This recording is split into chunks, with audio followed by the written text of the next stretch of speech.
when we're looking at what can I get when I have a dementia diagnosis, and this is why it's important to have a diagnosis, because then it opens a few doors for you. And one of the doors will be access to benefits. So make sure that you're applying for all of the benefits that you're entitled to. There was an attendance allowance, which the person with dementia actually applies for, and that allows them to pay for stuff. So, getting out and about might now be a little bit more difficult, especially if we don't have a driving license anymore. You might need to look more at public transport. You might even need to be looking at taxis. So this can take a little bit of financial weight away from the family by getting all of the benefits that you're entitled to.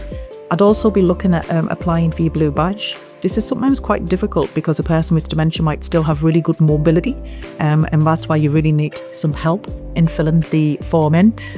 But you need to be applying for a blue badge because things are going to change, and you really want to have the access of being able to drive and park up at places that are more accessible for your person. Also, there's a council tax reduction that you are entitled to with a dementia diagnosis. So you really need to be kind of looking down that route and making sure that you have all of your financial benefits in place, so that with your diagnosis you can have the ability to move about a little bit more freely and have a little bit more money in your pocket to pay for stuff that's unexpected and that costs. My job is to encourage businesses and communities to be more dementia inclusive, because I think a lot of people actually do want to encourage people with dementia to still come in and shop in their shops, use their spaces and come along to their groups and their activities. I think just sometimes people are a little bit scared about what does that entail.